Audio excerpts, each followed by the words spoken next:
तो मैं फिर से लेकर आ चुका हूँ एक न्यू स्टोरी जिसका नाम है पाकुबिका मैनिमल मिस्ट्री स्ट्रगल लाइफ सीजन 4। इस स्टोरी में मैं पूरा एपिसोड एक्सप्लेन करने वाला हूँ, तो प्लीज़ इस एपिसोड को पूरा देखें और इसके प्रीवियस सीजन को भी देख लीजिएगा। डिस्क्रिप्शन में लिंक दिया है। तो इस स्टोरी को स्टार्ट करते हैं एक इंट्रो के साथ।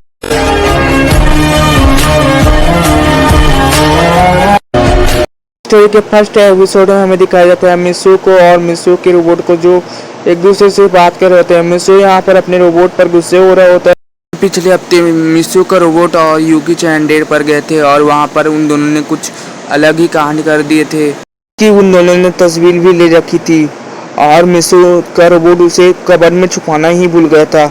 मिसू वही तस्वीर अपने रोबोट को दिखाते हुए गुस्से से चिल्लाते हुए बोल रहा था कि ये क्या है रोबोट, तुम उसके साथ ये सब क्यों कर रहे हो रोबोट, तुम्हें पता है ना कि तुम एक रोबोट हो और मैं ओरिजिनल मिसू जो कि परम नंबर 3 से प्यार करता हूँ, ना कि उस यूकी चैन से।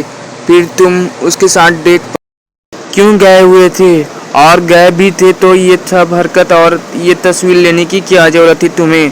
फिर मिसू का रोबोट उसे चिल करने के लिए बोलता है। तो अपने रोबोट की बात सुनकर और भी उस पर चिल्लाने लगता है और बोलता है तुम यहाँ पर मुझे चिल करने की बात कर रहे हो और तुमने यहाँ पर इतनी बड़ी गलती कर दी है उसके साथ।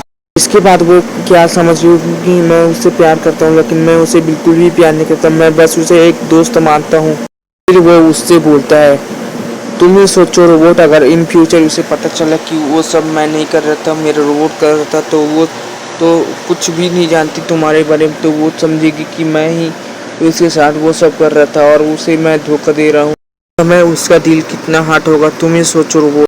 का रोबोट मिसू को कुछ सोचने के बाद बोलता है तुम सही ही बोल रहे हो मिसू, मैं उसे अगले दिन जाकर इस सब के लिए माफ़ी मांग लूँगा और उसे बोलूँगा कि वो जैसा सोच रही है वैसा कुछ नहीं है, और मैं उसे माफ़ी मांग लूँगा और बोल दूँगा कि वो सब मुझसे मिसअंडरस्टैंडिंग में हो गया था।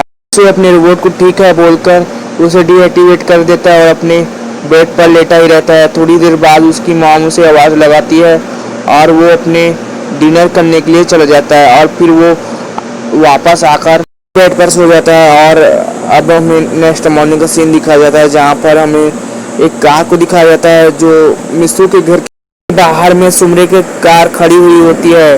अब हम देखते हैं सुमरे उसमें से निकलती है और मिसू के घर की तरफ चली जाती है।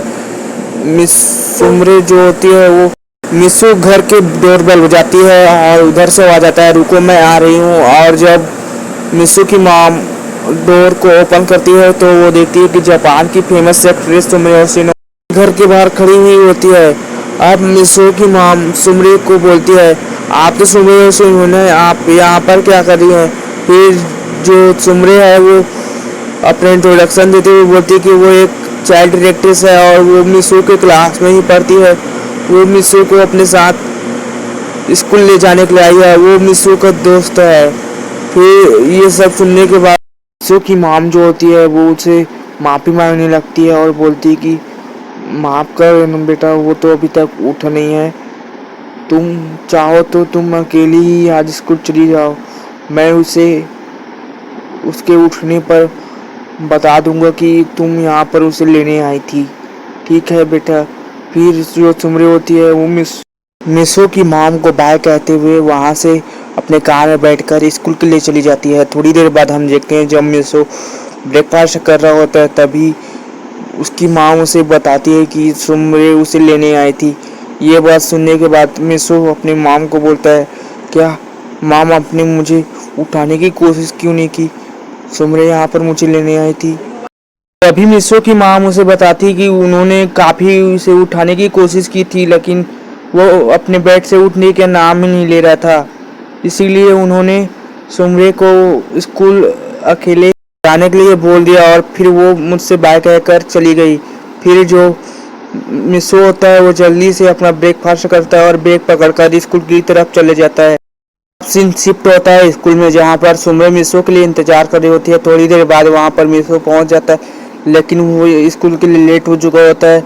जब सर सभी के अटेंडेंस ले ही रहे होते हैं कि मिसू वहाँ पर आ जाता है और मिसू को देखकर सर बोलते हैं वो आज फिर से तुम लेट हो गए हो, जाओ और चुपचाप अपने बैग रखकर बाहर की तरह क्लासरूम के बाहर खड़े हो जाओ। अब मिसू भी चुपचाप अपना बैग अपने बेंच पर रखता है और चुपचाप जाकर क्लासरूम के बाहर खड़े हो जाता है। थोड़ी देर बाद सर का पीरियड खत्म हो जाता है और सर उसे अंदर आने के लिए बोलते हैं और अगली बार से उसे ऐसी गलती नहीं करने के लिए बोलते हैं और मिसू भी यस सर बोलकर अपने बेंच पर जाकर बैठ जाता है। तभी उसे मिसू बोलती है,